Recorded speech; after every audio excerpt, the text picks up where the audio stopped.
Alors maintenant, on va passer à une partie qui est vraiment cool. C'est justement le système de destruction qui est inclus dans Unreal Engine. Vous allez voir que c'est vachement poussé et on va mettre en place ça tout de suite. C'est parti. Alors déjà, on va aller sur notre static mesh. Voilà, donc ça, c'est le static mesh qu'on avait. Si jamais vous n'avez pas justement ce static mesh, vous le glissez sur la map et vous chargez le matériel et ça sera réglé.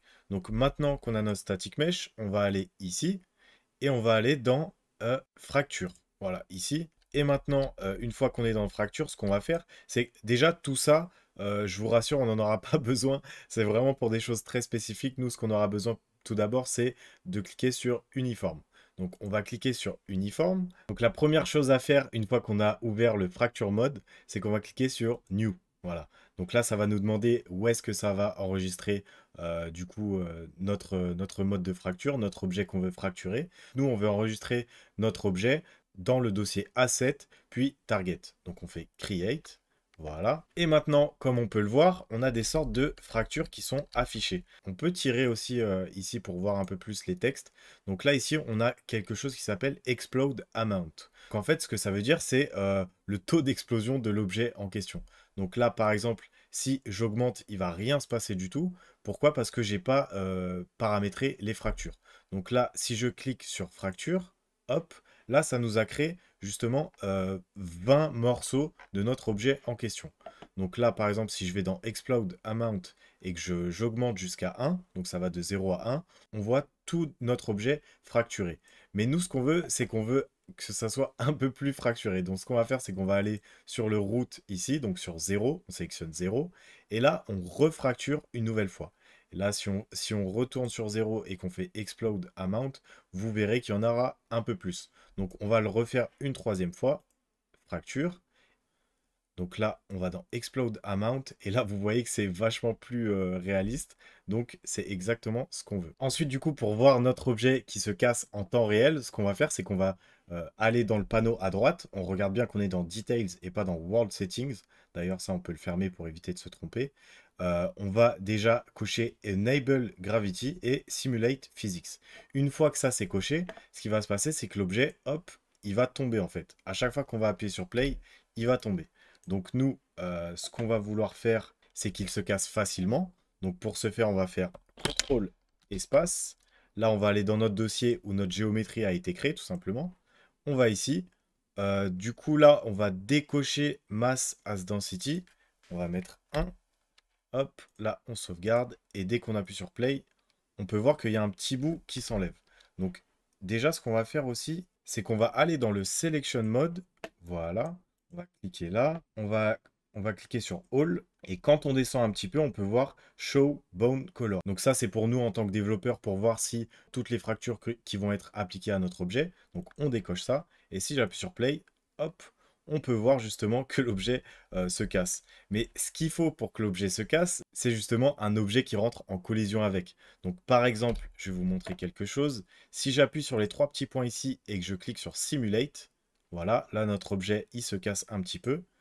Mais si on prend un autre objet, par exemple ce cube, hop, je vais prendre ce cube, tac. Donc si je prends ce cube et que j'appuie sur ma cible, on peut voir qu'elle se casse au bout d'un moment.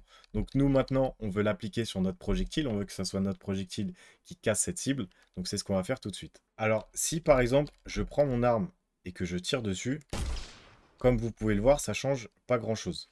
Donc ce qu'il faut faire en fait, c'est tout simplement faire CTRL espace. Là, on va aller du coup dans notre first person, blueprint, la BP first person projectile. Hop. Ici, du coup, on va supprimer destroy actor et ensuite on va appeler une fonction qui s'appelle spawn actor from class. Voilà. Et ici, on va appeler une classe qui s'appelle fs masterfield. Voilà. Et là, ce qu'il faut rentrer dans spawn transform, c'est justement le get actor location. Donc c'est ce qu'on va faire. On va glisser ça ici. On compile, on sauvegarde, on appuie sur play. Et là, dès qu'on va tirer sur notre cible, hop, ça se casse bien, mais par contre, il y a un petit temps de latence. Donc ce qu'il faut faire, c'est cliquer ici et écrire CE trigger. Voilà. Et normalement, c'est tout bon. Ça va enlever ce petit temps de latence. On prend l'arme, on tire dessus, et voilà, ça casse directement notre cible. Donc maintenant, ce qu'il va falloir faire, c'est justement remplacer toutes nos cibles par des cibles qui sont totalement cassables. Donc ce qu'on va faire, c'est qu'on va aller ouvrir le Content Drawer, on va aller dans BP cible et SM Target, on va pouvoir, là si je clique sur Viewport, SM Target, on va pouvoir supprimer ça. Voilà, hop, et là c'est pas grave, c'est juste ce qu'on avait mis en place tout à l'heure, mais c'est... On va remplacer ça, donc on supprime aussi. On va dans Viewport, et là ce qu'on va faire, c'est qu'on va importer du coup ce qu'on avait dans Content Target et SM Target. Là, on fait un glisser-déposer ici. Et du coup, comme tout à l'heure, en fait, il va falloir mettre un événement qui s'appelle onComponentHit. Donc, à chaque fois que l'objet est touché par un autre objet. Hop, OtherActor dans Object, on compile, on sauvegarde. Et si là, on lance, là, on va même lancer depuis le start. Hop, voilà. Là, on peut voir que nos objets, le problème, c'est qu'ils tombent directement. Donc, ce qui est cool, c'est que ça marche.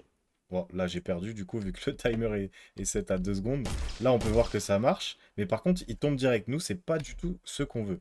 Donc, pour remédier à ça, une fois qu'on est ici, on aura plusieurs paramètres à changer. Donc, notamment, on va cliquer ici sur GC SM Target.